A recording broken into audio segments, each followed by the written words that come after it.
Good morning, everyone. Welcome to Elisa Maria Designs. I'm Elisa Maria. Welcome to Drills and Spills. That's what I call these readings because I don't do any editing of my canvas. I just diamond paint, and then when I'm done, I come back and I read Rebecca. That is what it's about. Rebecca, Chapter 10. We watched the car disappear around the sweep of the drive, and then Maxim took my arm and said, "Thank God that's that. Get a coat quickly and come out. Damn the rain. I want to walk. I can't stand this sitting about." He looked white and strained, and I wondered why the entertaining of Beatrice and Giles, his own sister and brother-in-law, should have tired him so. "Wait while I run upstairs for my coat," I said. "There is a heap of mackintoshes in the flower room. Get one of them," he said impatiently. "Women are always half an hour when they go to their bedrooms. Robert, fetch a coat from the flower room, will you, for Mrs. De Winter? There must be a half a dozen raincoats hanging there, left by people at one time or another." He was already standing in the drive and calling to Jasper. "Come on, you lazy little beggar, and take off some of that fat." Jasper ran around in circles, barking hysterically at the prospect of his walk. "Shut up, you idiot," said Maxim. "What on earth is Robert doing?" Robert came running out of the hall carrying a raincoat, and I struggled into it hurriedly, fumbling with the collar. It was too big, of course, and too long, but there was no time to change it, and we set off together across the lawn to the woods, Jasper running in front. "I find a little of my family goes a very long way," said Maxim. "Beatrice is one of the best people in the world, but she invariably puts her foot in it." I was not sure where Beatrice had blundered and thought it better not to ask. Perhaps he still resented the chat about his health before lunch. "What do you think of her?" he went on. "I like her very much," I said. "She was very nice to me." "What did she talk to you about out here after lunch?" "Oh, I don't know. I think I did most of the talking.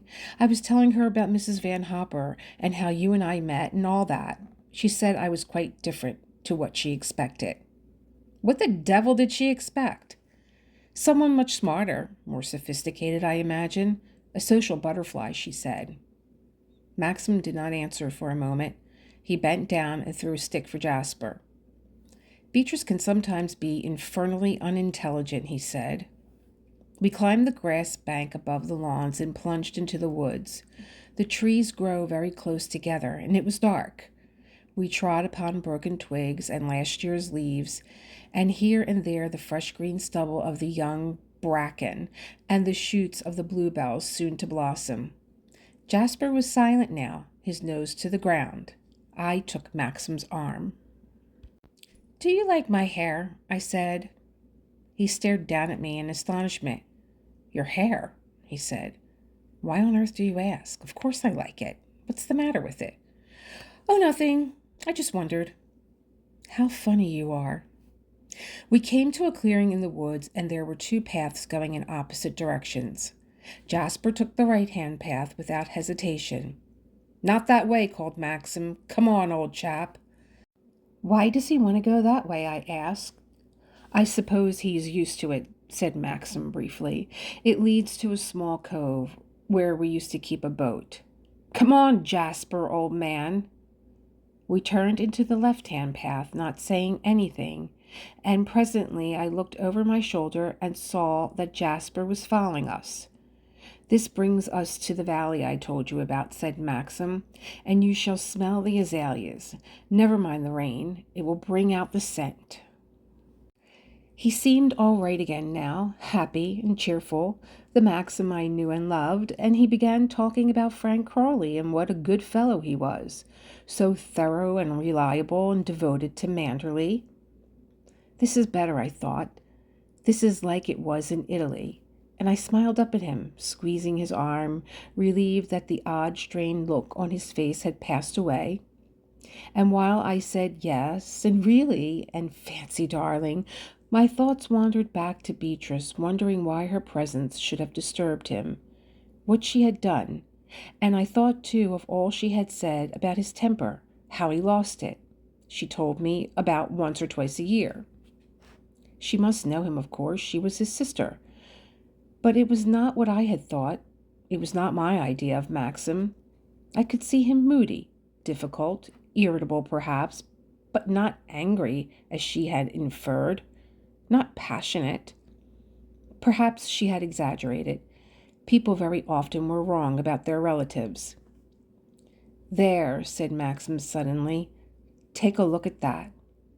We stood on a slope of a wooded hill, and the path wound away before us to a valley by the side of a running stream.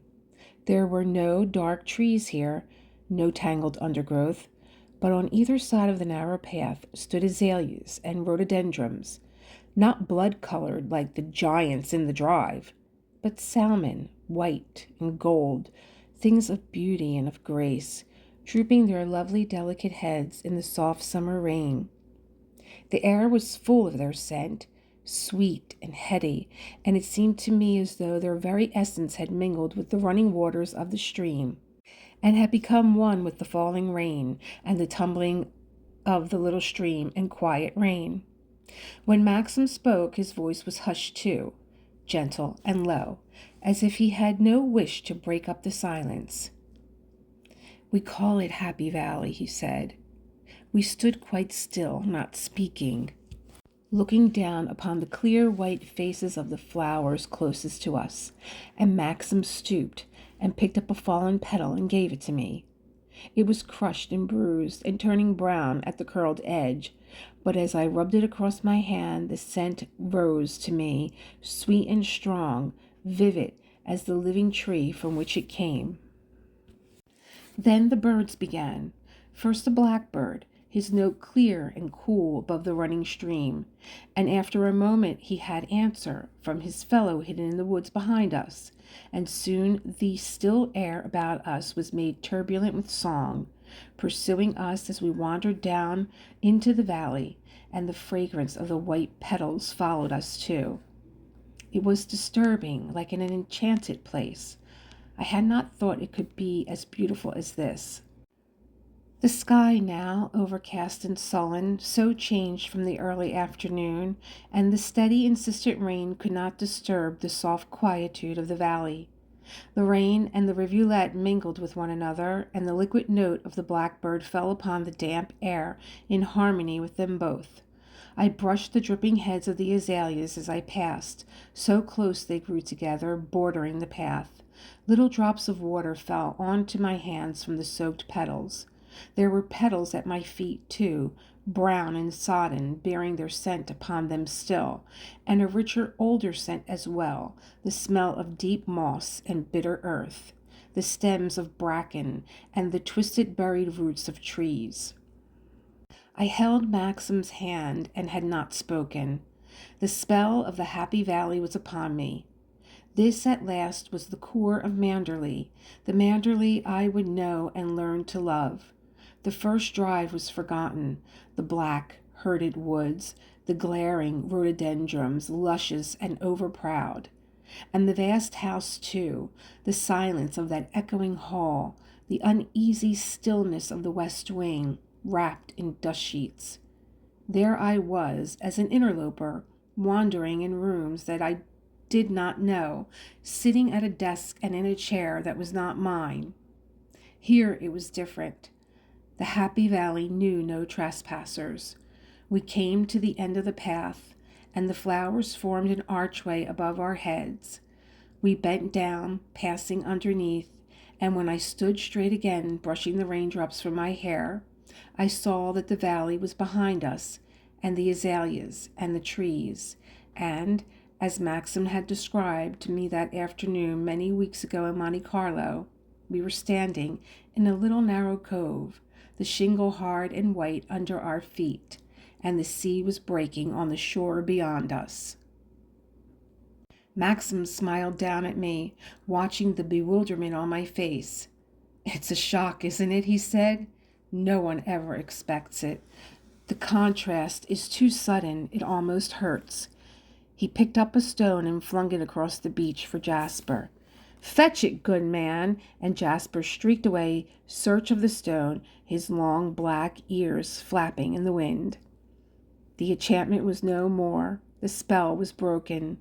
We were mortal again, two people playing on a beach. We threw more stones, went to the water's edge, flung ducks and drakes and fished for driftwood. The tide had turned and came lapping in the bay. The small rocks were covered, the seaweed washed on the stones. We rescued a big floating plank and carried it up the beach above the high water mark. Maxim turned to me, laughing, wiping the hair out of his eyes, and I unrolled the sleeves of my mackintosh caught by the sea spray. And then we looked around and saw Jasper had disappeared. We called and whistled, and he did not come. I looked anxiously towards the mouth of the cove where the waves were breaking upon the rocks. "No," said Maxim. "We should have seen him. He can't have fallen. Jasper, you idiot, where are you? Jasper! Jasper!" "Perhaps he's gone back to the Happy Valley," I said. "He was by that rock a minute ago sniffing a dead seagull," said Maxim. We walked up the beach towards the valley once again. "Jasper! Jasper!" called Maxim. In the distance, beyond the rocks to the right of the beach, I heard a short, sharp bark. "Hear that?" I said. "He's climbed over this way." I began to scramble up the slippery rocks in the direction of the bark. "Come back," said Maxim sharply. "We don't want to go that way. The fool of a dog must look after himself." I hesitated, looking down from my rock. "Perhaps he's fallen," I said. "Poor little chap, let me fetch him." Jasper barked again, further away this time. "Oh, listen," I said. "I must get him. It's quite safe, isn't it? The tide won't have cut him off." "He's all right," said Maxim irritably. "Why not leave him? He knows his own way back." I pretended not to hear and began scrambling over the rocks towards Jasper. Great jagged boulders screened the view, and I slipped and stumbled on the wet rocks, making my way best as I could in Jasper's direction. It was heartless of Maxim to leave Jasper, I thought, and I could not understand it. Besides, the tide was coming in. I came up beside the big boulder that was hidden in the view and looked beyond it, and I saw to my surprise that I was looking down into another cove similar to the one I had left, but wider and more rounded. A small stone breakwater had been thrown out across the cove for shelter, and behind it the bay formed a tiny natural harbor. There was a buoy anchored there, but no boat.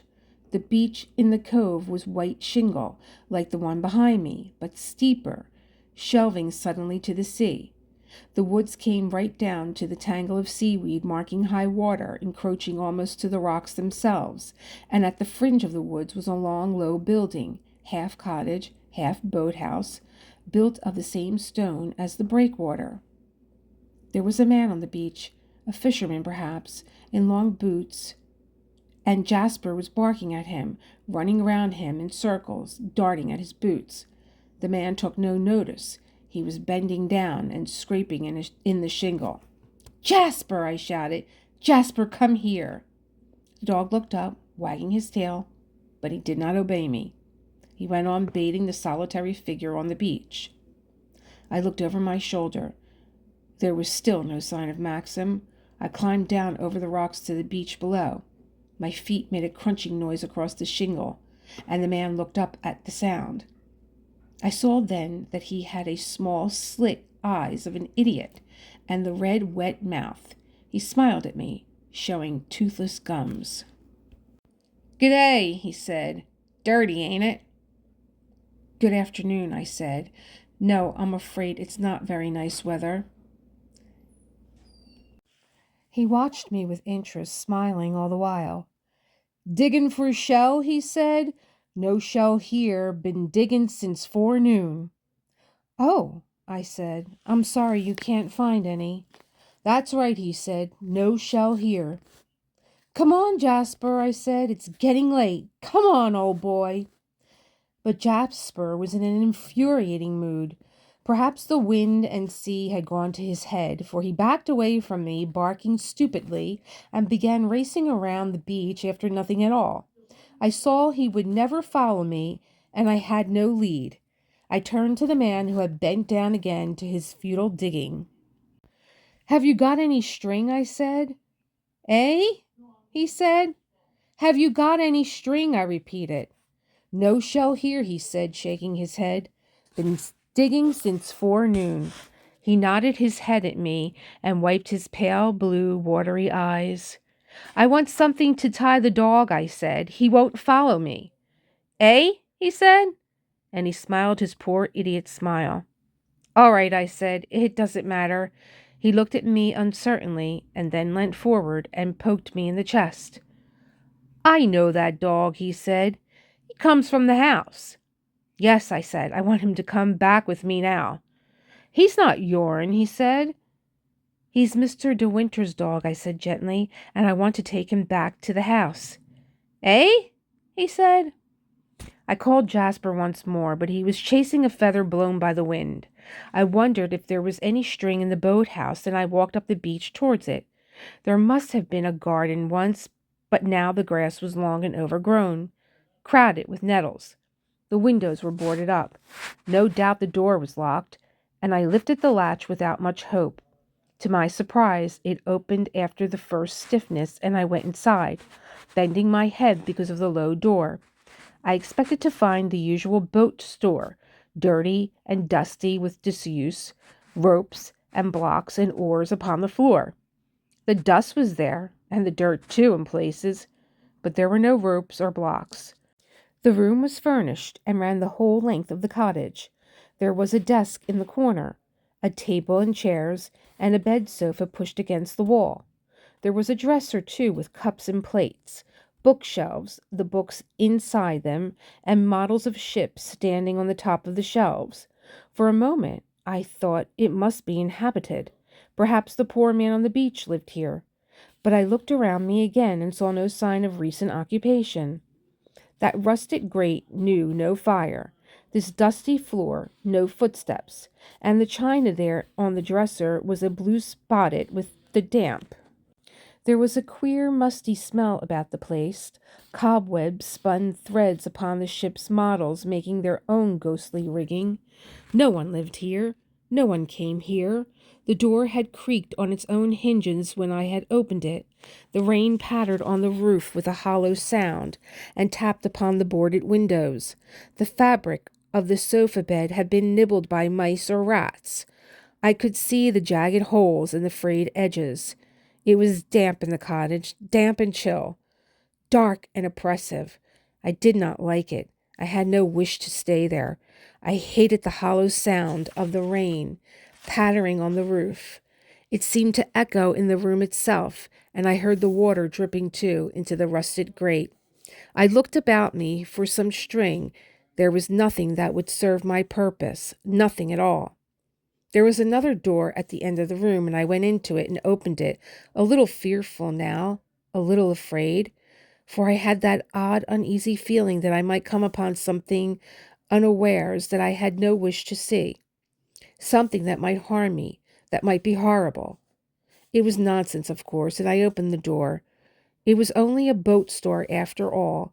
Here were the ropes and blocks I had expected, 2 or 3 sails, fenders, a small punt, pots of paints, all the litter and junk that goes with the using of boats.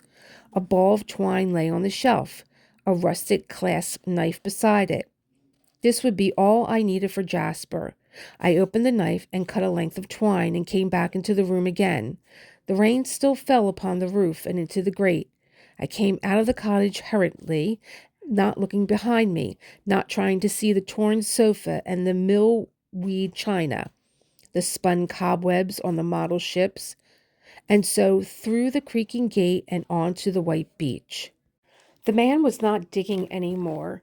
He was watching me, Jasper, at his side. "Come along, Jasper," I said. "Come on, good dog." I bent down, and this time he allowed me to touch him and pull hold of his collar. "I found some string in the cottage," I said to the man. He did not answer, and I tied the string loosely around Jasper's collar. "Good afternoon," I said, tugging at Jasper. The man nodded, staring at me with his narrow, idiot eyes. "I saw ye go in yonder," he said. "Yes," I said. "It's all right. Mr. De Winter won't mind." "She don't go in there now," he said. "No," I said, "not now." "She's gone in the sea, ain't she?" he said. "She won't come back no more?" No, I said, she'll not come back. I never said nothing, did I? He said. No, of course not. Don't worry, I said. He bent down again to his digging, muttering to himself. I went across the shingle and I saw Maxim waiting for me by the rocks, his hands in his pockets. I'm sorry, I said. Jasper would not come. I had to get some string. He turned abruptly on his heel and made towards the woods. Aren't we going back over the rocks? I said. What's the point? We're here now, he said briefly. We went up past the cottage and struck into a path through the woods. I'm sorry I was such a time. It was Jasper's fault, I said. He kept barking at a man. Who was he? Only Ben, said Maxim. He's quite harmless, poor devil. His old father used to be one of the keepers. They live near the home farm. Where did you get that piece of twine? I found it in the cottage on the beach, I said. Was the door open? He asked. Yes, I pushed it open. I found the string in the other room where the sails were and a small boat. Oh, I see. And then he added after a moment or two, the cottage is supposed to be locked. The door has no business being open. I said nothing. It was not my affair. Did Ben tell you the door was open? No, I said. He did not seem to understand anything I asked him. He makes out he's worse than he is, said Maxim. He can talk quite intelligibly if he wants to. He's probably been in and out of the cottage dozens of times and did not want you to know. I don't think so, I answered. The place looked deserted, quite untouched. There was dust everywhere and no footmarks. It was terribly damp. I'm afraid those books will be quite spoiled, and the chairs and the sofa. There are rats there, too. They've eaten away some of the covers. Maxim did not reply. He walked at a tremendous pace, and the climb up from the beach was steep. It was very different from the Happy Valley. The trees were dark here and close together. There were no azaleas brushing the path. The rain dripped heavily from the thick branches. It splashed on my collar and trickled down my neck. I shivered. It was unpleasant, like a cold finger. My legs ached after the unaccustomed scramble over the rocks, and Jasper lagged behind, weary from his wild scamper, his tongue hanging from his mouth. Come on, Jasper, for God's sake, said Maxim. Make him walk up. Pull at the twine or something, can't you? Beatrice was right. The dog is much too fat. It's your fault, I said. You walk so fast, we can't keep up with you. If you had listened to me instead of rushing wildly over those rocks, we would have been home by now, said Maxim. Jasper knew his way back perfectly. I can't think what you wanted to go after him for. I thought he might have fallen, and I was afraid of the tide, I said. Is it likely I should have left the dog had there been any question of the tide, said Maxim. I told you not to go on those rocks, and now you are grumbling because you are tired. I'm not grumbling, I said. Anyone, even if they had legs of iron, would be tired walking at this pace.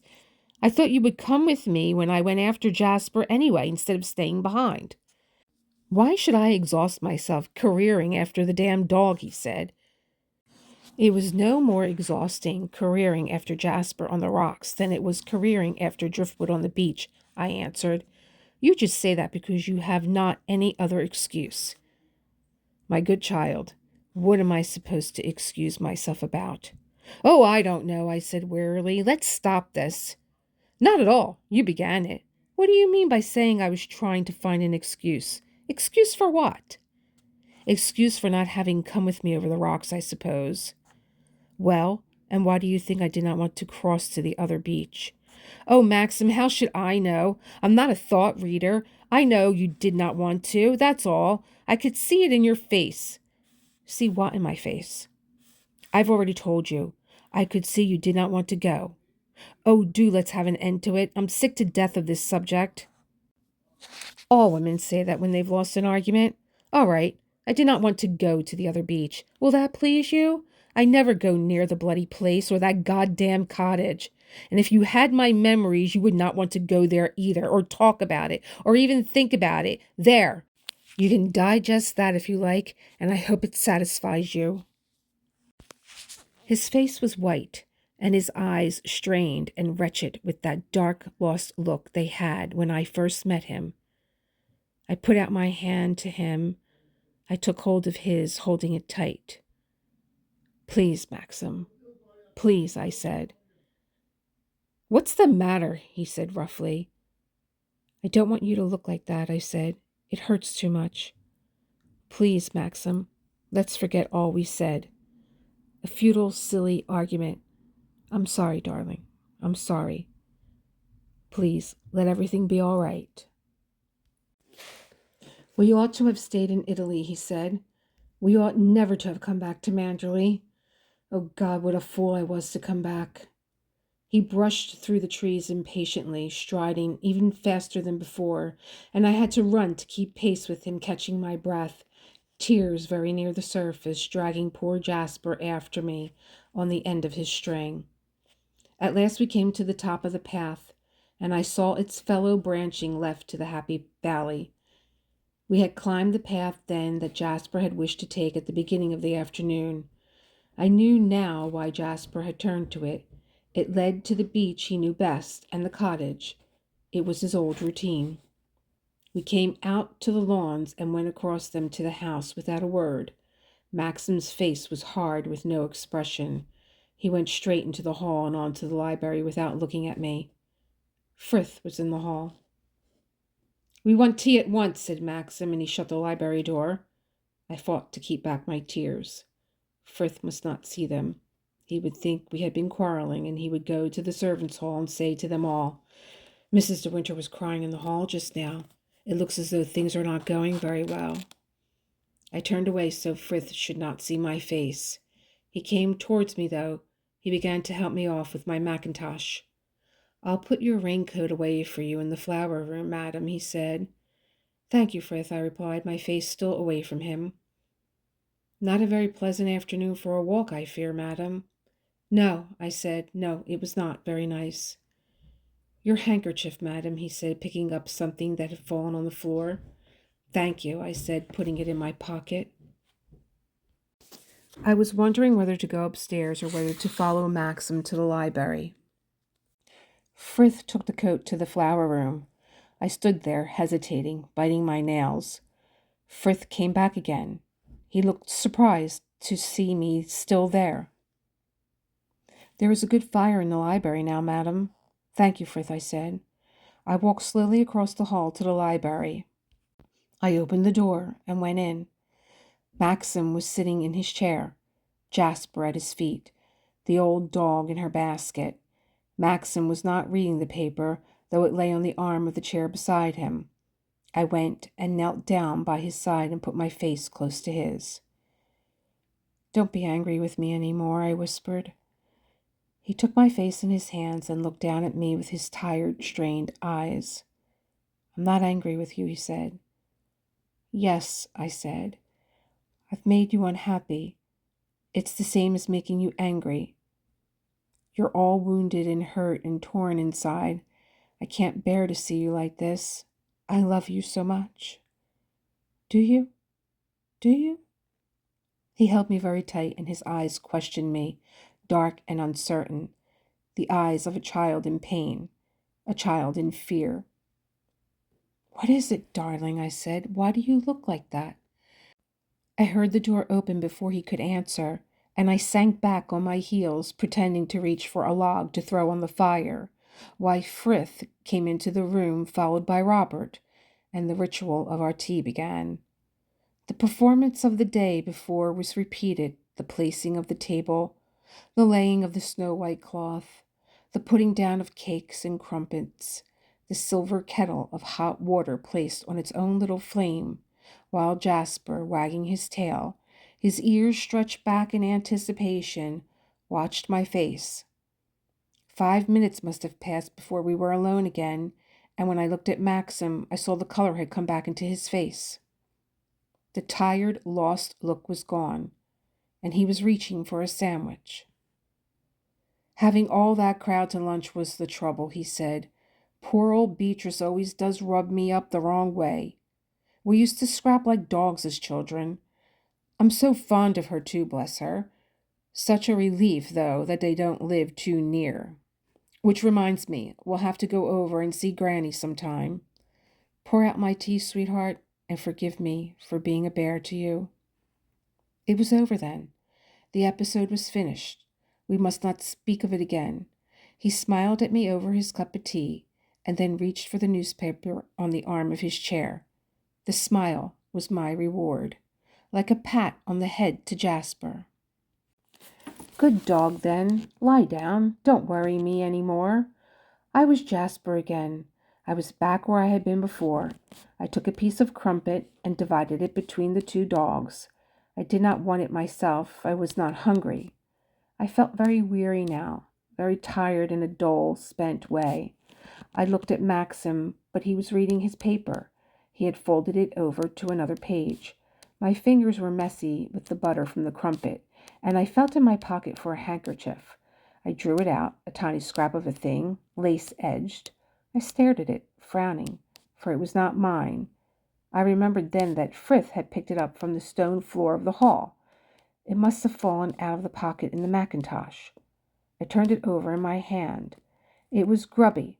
Little bits of fluff from the pocket clung to it. It must have been in the mackintosh pocket for a long time. There was a monogram in the corner. A tall, sloping R with the letters D, W interlaced. The R dwarfed the other letters. The tail of it ran down into the cambric away from the laced edge. It was only a small handkerchief, quite a scrap of a thing. It had been rolled in a ball and put away in the pocket and forgotten. I must have been the first person to put on the mackintosh since the handkerchief was used. She who had worn the coat then was tall, slim, broader than I about the shoulders, for I had found it big and overlong, and the sleeves had come below my wrists. Some of the buttons were missing. She had not bothered then to do it up. She had thrown it over her shoulders like a cape, or worn it loose, hanging open, her hands deep in the pockets. There was a pink mark upon the handkerchief, the mark of lipstick. She had rubbed her lips with the handkerchief and then rolled it into a ball and left it in the pocket. I wiped my fingers with the handkerchief, and as I did so I noticed that a dull scent clung about it still. A scent I recognized, a scent I knew. I shut my eyes and tried to remember. It was something elusive, something faint and fragrant that I could not name. I had breathed it before, touched it surely that very afternoon. And then I knew that the vanished scent upon the handkerchief was the same as the crushed white petals of the azaleas in the Happy Valley. Chapter. Well, there's quite a bit more time, and I think I can go into chapter 11. Let's see.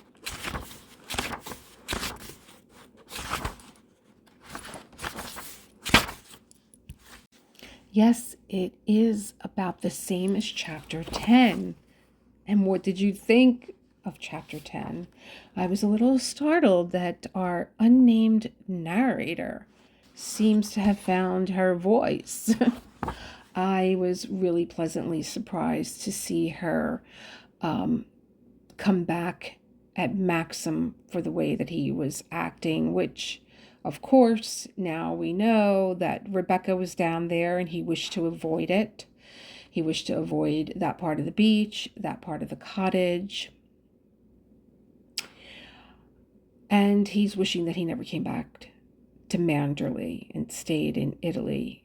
And I think he kind of also slips into these different worlds, much like the narrator. She wants to be with Maxim, and when she is, she's daydreaming.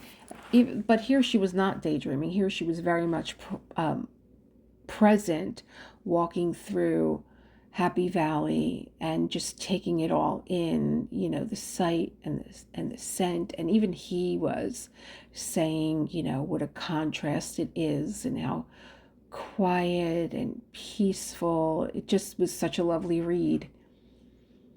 And then, he's also startled back into the reality that he can't escape the ghost either. He can't escape the ghost of Rebecca. So let's get into chapter 11. Chapter 11. The weather was wet and cold for quite a week, as it often can be in the West Country in the early summer, and we did not go down to the beach again. I could see the sea from the terrace and the lawns. It looked gray and uninviting, great rollers sweeping into the bay past the beacon on the headland. I pictured them surging into the little cove and breaking with a roar upon the rocks, then running swift and strong to the shelving beach. If I stood on the terrace and listened, I could hear the murmur of the sea below me, low and sullen, a dull, persistent sound that never ceased. And the gulls flew inland, too, driven by the weather. They hovered above the house in circles, wheeling and crying, flapping their spread wings. I began to understand why some people could not bear the clamor of the sea. It has a mournful harping note sometimes, and the very persistence of it, that eternal roll and thunder and hiss, plays a jagged tune upon the nerves. I was glad our rooms were in the east wing, and I could lean out of my window and look down upon the rose garden. For sometimes I could not sleep, and getting softly out of bed in the quiet night, I would wander to the window and lean there, my arms upon the sill, and the air would be very peaceful, very still. I could not hear the restless sea, and because I could not hear, my thoughts would be peaceful too. They would not carry me down that steep path through the woods to the gray cove and the deserted cottage. I did not want to think about the cottage. I remembered it too often in the day. The memory of it nagged at me whenever I saw the sea from the terrace. For I would see once more the blue spots on the china, the spun webs on the little masts of those model ships, and the rat holes on the sofa bed. I would remember the pattering of the rain on the roof. And I thought of Ben, too, with his narrow, watery blue eyes, his sly, idiot smile. These things disturbed me. I was not happy about them. I wanted to forget them, but at the same time, I wanted to know why they disturbed me, why they made me uneasy and unhappy. Somewhere at the back of my mind, there was a frightened, furtive seed of curiosity that grew slowly and stealthily. For all my denial of it, and I knew all the doubt and the anxiety of the child who has been told, these things are not discussed. They are forbidden.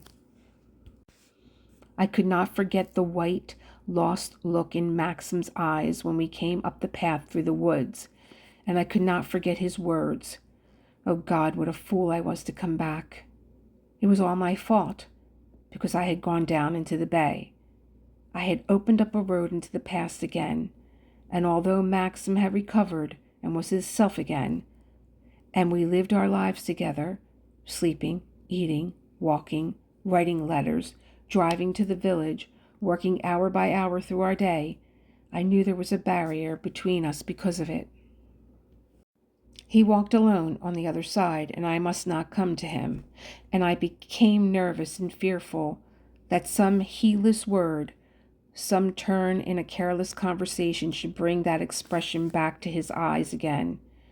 I began to dread any mention of the sea, for the sea might lead to boats, to accidents, to drowning. Even Frank Crawley, who came to lunch one day, put me in a little fever of fear when he said something about the sailing races in Kerrith Harbor, 3 miles away. I looked steadily at my plate, a stab of sickness in my heart at once, but Maxim went on talking quite naturally. He did not seem to mind, while I sat in a sweat of uncertainty, wondering what would happen and where the conversation would lead us. It was during cheese. Frith had left the room, and I remember getting up and going to the sideboard and taking some more cheese, not wanting it, so as not to be at the table with them, listening, humming a little tune to myself so I could not hear. I was wrong, of course, morbid, stupid. This was the hypersensitive behavior of a neurotic, not the normal, happy self I knew myself to be. But I could not help it. I did not know what to do. My shyness and gaucherie became worse too, making me stolid and dumb when people came to the house. For we were called upon, I remember, during those first weeks by people who lived near us in the country, and the receiving of them and shaking hands and the spinning out of the formal half hour became a worse ordeal than I had first anticipated, because of this new fear of mine that they would talk about something that must not be discussed.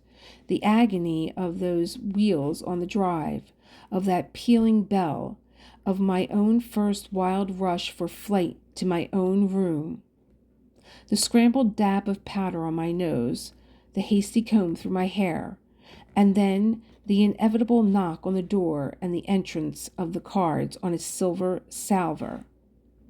"All right, I'll be down immediately," the clap of my heels on the stairs and across the hall, the opening of the library door, or, worse still, that long, cold, lifeless drawing room and the strange woman waiting there, or two of them perhaps, or a husband and a wife. "How do you do? I'm so sorry. Maxim is in the garden somewhere. Frith has gone to find him." We felt we must come and pay our respects to the bride. A little laughter, a little flurry of chat, a pause, a glance round the room. "Manderley is looking as charming as ever. Don't you love it?" "Oh, yes, rather." And in my shyness and anxiety to please, those schoolgirl phrases would escape from me again, those words I never used except in moments like these. "Oh, ripping," and "oh, topping," and "absolutely," and "priceless." Even, I think, to one dow-wagger who had carried a lorgnette, "Cheerio." My relief at Maxim's arrival would be tempered by the fear they might say something indiscreet, and I became dumb at once, a set smile on my lips, my hands in my lap. They would turn to Maxim then, talking of people and places I had not met or did not know, and now and again I would find her eyes upon me, doubtful, rather bewildered. I could picture them saying to one another as they drove away, "My dear, what a dull girl. She scarcely opened her mouth." And then the sentence I had first heard upon Beatrice's lips, haunting me ever since, a sentence I read in every eye, on every tongue, "She's so different to Rebecca." Sometimes I would glean little snatches of information to add to my secret store, a word dropped here at random, a question, a passing phrase, and if Maxim was not with me, the hearing of them would be a furtive, rather painful pleasure, guilty knowledge learned in the dark. I would return a call, perhaps, for Maxim was punctilious in these matters and would not spare me, and if he did not come with me, I must brave the formality alone, and there would be a pause in the conversation while I searched for something to say. "Will you be entertaining much at Manderley, Mrs. De Winter?" they would say, and my answer would come, "I don't know. Maxim has not said much about it up to the present." "No, of course not. It's early yet. I believe the house was generally full of people in the old days." Another pause. "People from London, you know. There used to be tremendous parties." "Yes," I would say. "Yes, so I have heard." A further pause, and then the lowered voice that is always used about the dead or in a place of worship. "She was so tremendously popular, you know. Such a personality." "Yes," I would say. "Yes, of course." And after a moment or so I would glance at my watch under the cover of my glove and say, "I'm afraid I ought to be going. It must be after 4. "Won't you stay for tea? We always have it 1/4 past. No, really, thanks, most awfully. I promised Maxim." My sentence would go trailing off into nothing, but the meaning would be understood. We would both rise to our feet, both of us knowing I was not deceived about her offer to tea, nor she in my mention of a promise to Maxim. I sometimes wondered what would happen if convention were denied, if, having got into the car and waved a hand to my hostess on the doorstep, I suddenly opened it up again and said, "I don't think I'll go back after all. Let's go to your drawing room again and sit down. I'll stay to dinner if you like, or stop the night." I used to wonder if convention and good county manners would brave the surprise, and whether a smile of welcome would be summoned to the frozen face. But of course, how delightful of you to suggest it. I used to wish I had the courage to try. But instead, the door would slam. The car would go bowling away down the smooth gravel drive, and my late hostess would wander back to her room with a sigh of relief and become herself again. It was the wife of the bishop in the neighboring cathedral town who said to me, "Will your husband revive the Manderley fancy dress ball, do you suppose? Such a lovely sight always. I shall never forget it." I had to smile as though I knew all about it and say, "We have not yet decided. There have been so many things to do and to discuss." "Yes, I suppose so, but I hope it won't be dropped. You must use your influence with him." "There was not one last year, of course, but I remember 2 years ago. The bishop and I went, and it was quite enchanting. Manderley so lends itself to anything like that. The hall looked wonderful. They danced there and had the music in the gallery. It was all so in keeping. A tremendous thing to organize, but everybody appreciated it so." "Yes, yes," I said, "I must ask Maxim about it." I thought of the docketed pigeonholes in the desk in the morning room. I pictured the stack upon stack of invitation cards, the long list of names, the addresses, and I could see a woman sitting there at the desk and putting a V beside the names she wanted and reaching for the invitation cards, dipping her pen in the ink, writing upon them, swift and sure in that long, slanting hand. "There was a garden party, too. We went one summer," said the bishop's wife. "Everything always so beautifully done. The flowers at their best. A glorious day, I remember. Tea was served at the little tables in the rose garden. Such an attractive original idea. Of course, she was so clever." She stopped, turning a little pink, fearing a loss of tact. But I agreed with her at once to save embarrassment, and I heard myself saying boldly, brazenly, "Rebecca must have been a wonderful person." I could not believe that I had said the name at last. I waited, wondering what would happen. I had said the name. I had said the word Rebecca aloud. It was a tremendous relief. It was as though I had taken a purge and rid myself of an intolerable pain. Rebecca. I had said it aloud. I wondered if the bishop's wife saw the flush of my face, but she went on smoothly with the conversation, and I listened to her greedily, like an eavesdropper at a shuttered window. "You never met her then?" she asked, and when I shook my head, she hesitated a moment, a little uncertain of her ground. "We never knew her well personally, you know. The bishop was only inducted here 4 years ago, but of course she received us when we went to the ball and to the garden party. We dined there too one winter. Yes, she was a very lovely creature, so full of life." "She seems to have been so good at everything too," I said, my voice just careless enough to show I did not mind while I played with the fringe on my glove. "It's not often you get someone who is clever and beautiful and fond of sport." "No, I suppose you don't," said the bishop's wife. "She was certainly very gifted. I can see her now, standing at the foot of the stairs on the night of the ball, shaking hands with everybody, that cloud of dark hair against the very white skin, and her costume suited her so. Yes, she was very beautiful." "She ran the house herself, too," I said, smiling as if to say, "I'm quite at ease. I often discuss her.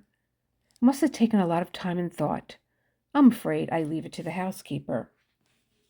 "Oh, well, we can't all do everything. And you are very young, aren't you? No doubt in time, when you have settled down. Besides, you have your own hobby, haven't you? Someone told me you were fond of sketching." "Oh, that," I said. "I don't know that I count it for much."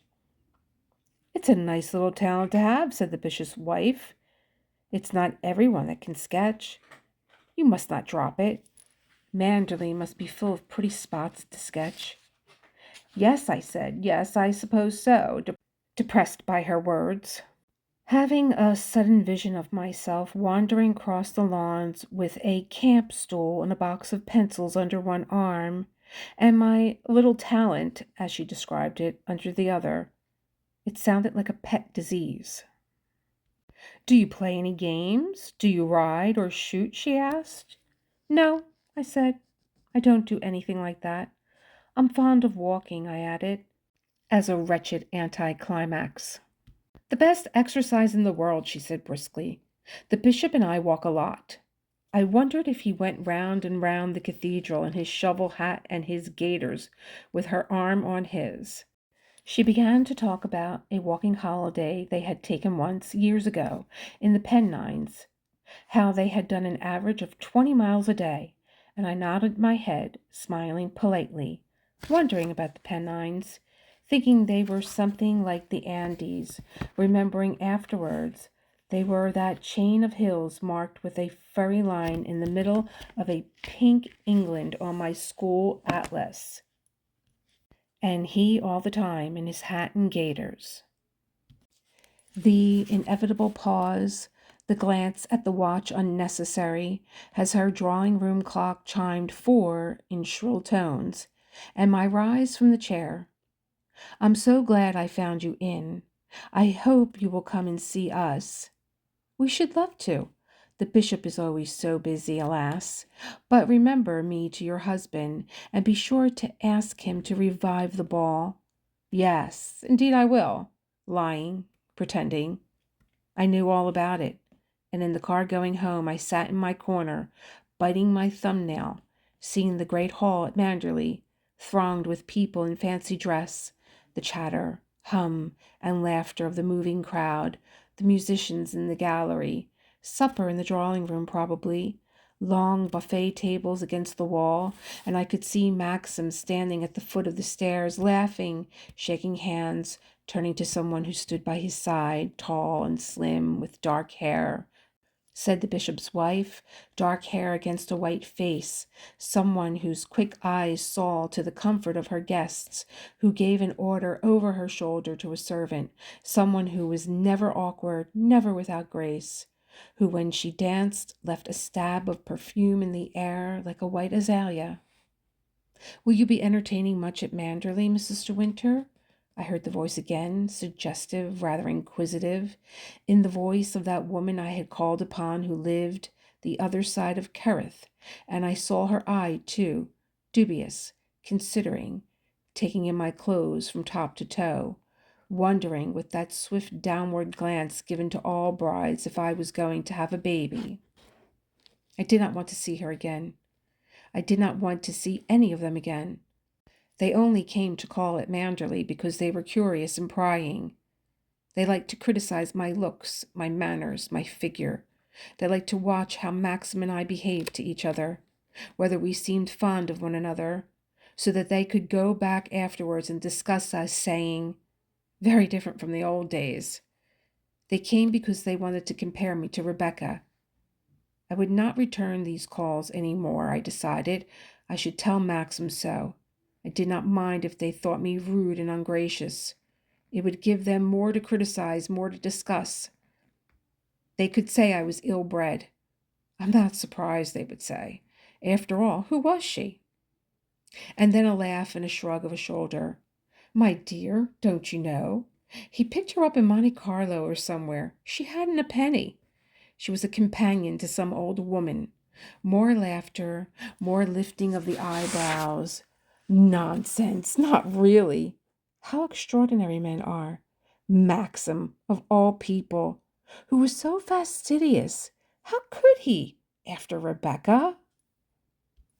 I did not mind. I did not care. They could say what they liked. As the car turned in at the lodge gates, I leant forward in my seat to smile at the woman who lived there. She was bending down, picking flowers in the front garden. She straightened up as she heard the car, but she did not see me smile. I waved, and she stared at me blankly. I don't think she knew who I was. I leaned back in my seat again. The car went on down the drive. When we turned at one of the narrow bends, I saw a man walking along the drive a little distance ahead. It was the agent, Frank Crawley. He had stopped when he heard the car, and the chauffeur slowed down. Frank Crawley took off his hat and smiled when he saw me in the car. He seemed glad to see me. I smiled back at him. It was nice of him to be glad to see me. I liked Frank Crawley. I did not find him dull or uninteresting as Beatrice had done. Perhaps it was because I was dull myself. We were both dull. We neither of us had a word to say for ourselves. Like to like. I tapped on the glass and told the chauffeur to stop. I think I'll get out and walk with Mr. Crawley, I said. He opened the door for me. Been paying calls, Mrs. De Winter? He said. Yes, Frank, I said. I called him Frank because Maxim did, but he would always call me Mrs. De Winter. He was that sort of person. Even if we had been thrown on a desert island together and lived there in intimacy for the rest of our lives, I should have been Mrs. De Winter. I've been calling on the bishop, I said, and I found the bishop out, but the bishop's lady was at home. She and the bishop are very fond of walking. Sometimes they do 20 miles a day in the Pennines.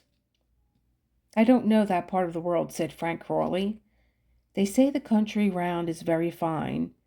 An uncle of mine used to live there. It was the sort of remark Frank Crawley always made. Safe, conventional, very correct. The bishop's wife wants to know when we are going to give fancy dress ball at Manderley, I said, watching him out of the tail of my eye.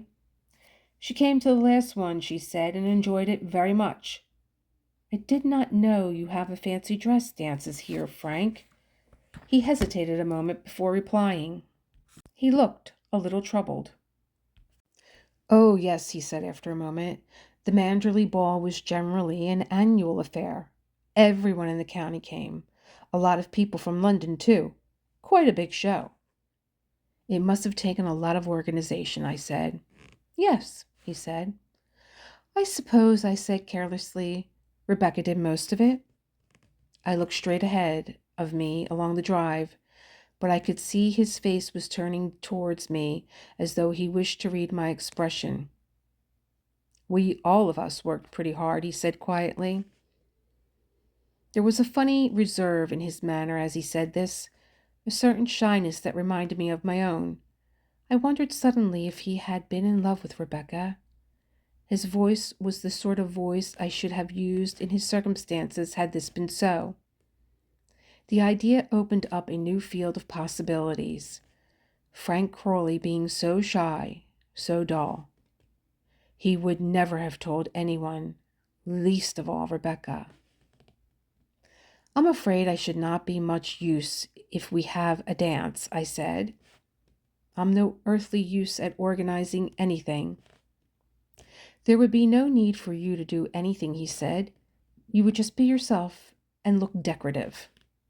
That's very polite of you, Frank, I said, but I'm afraid I should not be able to do that very well either. I think you would do excellently, he said. Dear Frank Crawley, how tactful he was and considerate. I almost believed him. But he did not deceive me, really. Will you ask Maxim about the ball? I said. Why don't you ask him? He answered. No, I said, no, I don't like to. We were silent then. We went on walking along the drive. Now that I had broken down my reluctance at saying Rebecca's name, first with the bishop's wife and now with Frank Crawley, the urge to continue was strong within me. It gave me a curious satisfaction. It acted upon me like a stimulant.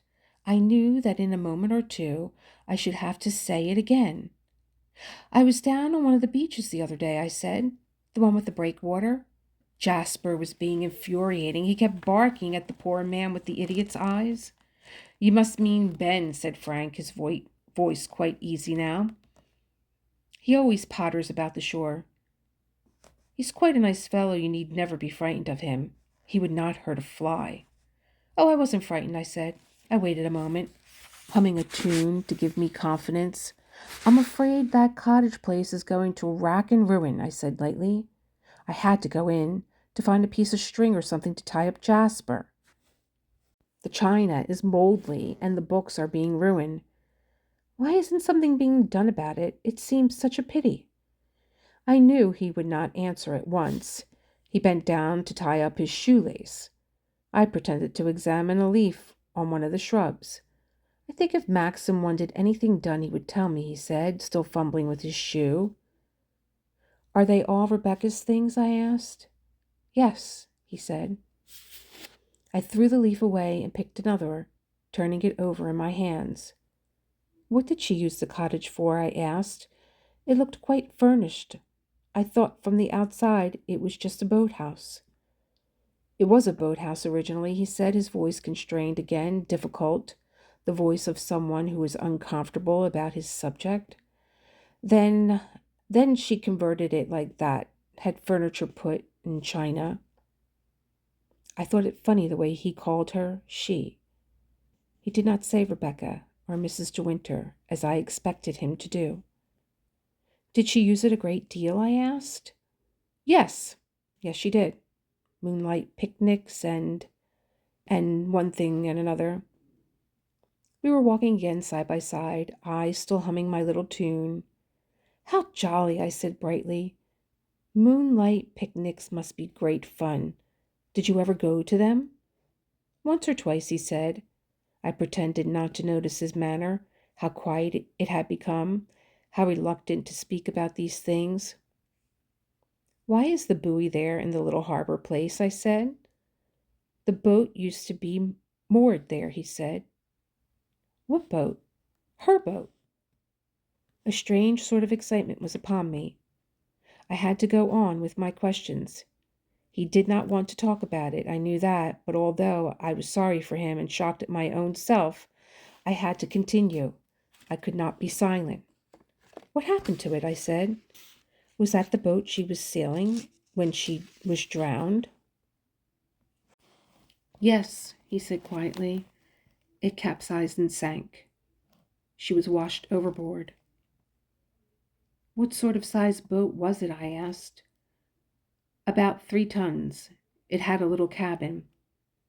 What made it capsize? I said. It can be very squally in the bay, he said. I thought of that green sea foam fleck that ran down the channel beyond the headland. Did the wind come suddenly, I wondered, in a funnel from the beacon on the hill? And did the little boat heel to it, shivering, the white sail flat against the breaking sea? Could not someone have got out to her? I said. Nobody saw the accident. Nobody knew she had gone, he said. I was very careful not to look at him. He might have seen the surprise in my face. I had always thought it happened in a sailing race. The other boats were there, the boats from Kerrith, and that people were watching from the cliffs. I did not know she had been alone, quite alone, out there in the bay. They must have known up at the house, I said. No, he said. She often went out alone like that. She would come back any time of the night and sleep at the cottage on the beach. Was not she nervous? Nervous, he said. No, she was not nervous of anything. Did Maxim mind her going off alone like that? He waited a minute and then, I don't know, he said shortly. I had the impression he was being loyal to someone, either to Maxim or to Rebecca, or perhaps even to himself. He was odd. I did not know what to make of it. She must have been drowned then, trying to swim to shore after the boat sank, I said. Yes. I knew how the little boat would quiver and plunge, the water gushing into the steering well, and how the sails would press her down, suddenly, horribly, in that gust of wind. It must have been very dark out there in the bay. The shore must have seemed very far away to anyone swimming there in the water. How long afterwards was it that they found her? I said. About 2 months, he said. 2 months? I thought drowned people were found after 2 days. I thought they would be washed up close to the shore when the tide came. Where did they find her? I asked. Near Edgecombe, about 40 miles up the channel, he said. I had spent a holiday at Edgecombe once when I was 7. It was a big place with a pier and donkeys. I remembered riding a donkey along the sands. How did they know it was her after 2 months? How could they tell? I said. I wondered why he paused before each sentence as though he weighed his words. He had cared for her then. Had he minded so much? Maxim went up to Edgecombe to identify her, he said. Suddenly, I did not want to ask him any more. I felt sick at myself, sick and disgusted. I was like a curious sightseer standing on the fringe of a crowd after someone had been knocked down. I was like a poor person in a tenement building when someone has died asking if I might see the body. I hated myself. My questions had been degrading, shameful. Frank Crawley must despise me. It was a terrible time for all of you, I said rapidly. I don't suppose you'd like being reminded about it. I just wondered if there was anything one could do to the cottage, that's all. It seems such a pity, all the furniture being spoiled by the damp. He did not say anything. I felt hot and uncomfortable. He must have sensed that it was not concern for the empty cottage that had prompted me to all these questions, and now he was silent because he was shocked at me. Ours had been a comfortable, steady sort of friendship. I had felt him an ally. Perhaps I had destroyed all this, and he would never feel the same about me again. What a long drive this is, I said. It always reminds me of the path in the forest, in a Grimm's fairy tale, where the prince gets lost, you know. It's always longer than one expects, and the trees are so dark and close. Yes, it is rather exceptional, he said. I could tell by his manner he was still on his guard, as though waiting for further questions from me. There was an awkwardness between us that could not be ignored. Something had to be done about it, even if it covered me with shame. Frank, I said desperately, I know what you are thinking. You can't understand why I asked all those questions just now. You think I'm morbid and curious in a rather beastly way. It's not that, I promise you. It's only that sometimes I feel myself at such a disadvantage. It's all very strange to me living here at Manderley, not the sort of life I've been brought up to. When I go returning these calls as I did this afternoon, I know people are looking me up and down, wondering what sort of success I'm going to make of it. I can imagine them saying, "What on earth does Maxim see in her?" And then, Frank, I begin to wonder myself, and I begin to doubt, and I have a fearful, haunting feeling that I should never have married Maxim, that we are not going to be happy. You see, I know that all the time. Whenever I meet anyone new, they are all thinking the same thing, how different she is to Rebecca. I stopped breathless, already a little ashamed of my outburst, feeling that now, at any rate, I had burnt my boats for all time. He turned to me, looking very concerned and troubled. Mrs. De Winter, please don't think that, he said. For my part, I can't tell you how delighted I am that you have married Maxim. It will make all the difference to his life. I am positive that you will make a great success of it. From my point of view, it's very refreshing and charming to find someone like yourself who is not entirely, he blushed, searching for a word. Not entirely au fait, shall we say, with the ways at Manderley. And if the people around here give you the impression that they are criticizing you, it's most damnably offensive of them, that's all. I've never heard a word of criticism, and if I did, I should take great care that it was never uttered again. That's very sweet of you, Frank, I said, and what you say helps enormously. I dare say I've been very stupid. I'm not good at meeting people. I never had to do it, and all the time I kept remembering how it must have been at Manderley before, when there was someone there who was born and bred to it, did it all naturally and without effort. And I realize every day that things I lack, confidence, grace, beauty, intelligence, wit, all the qualities that mean most in a woman, she possessed. It doesn't help, Frank. It doesn't help. He said nothing. He went on looking anxious and distressed. He pulled out his handkerchief and blew his nose. "You mustn't say that," he said. "Why not? It's true," I said.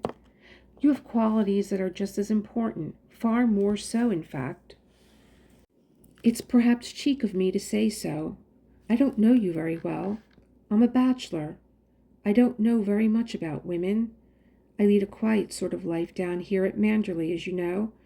But I should say that kindliness and sincerity, and if I may say so, modesty, are worth far more to a man, to a husband, than all the wit and beauty in the world." He looked very agitated and blew his nose again. I saw that I had upset him far more than I had upset myself, and the realization of this calmed me and gave me a feeling of superiority.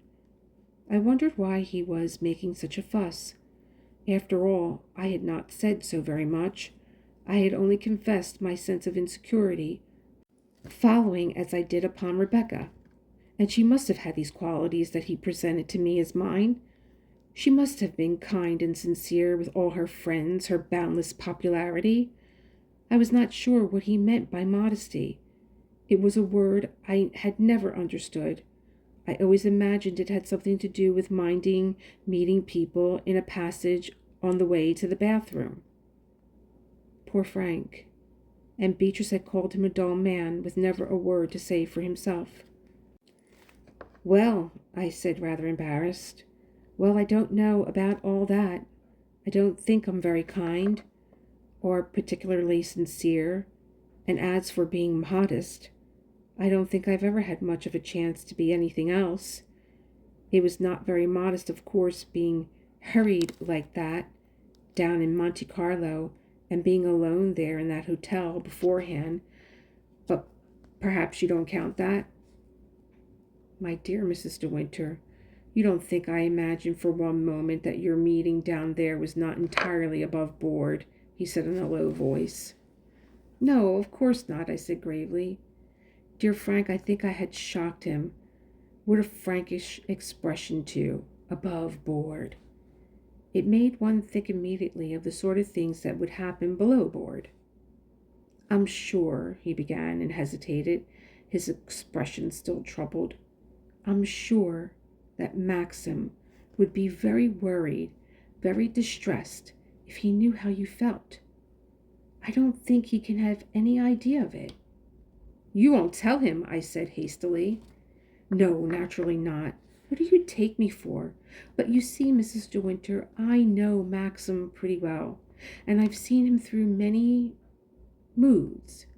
If he thought you were worrying about the past, it would distress him more than anything on earth, I can promise you that.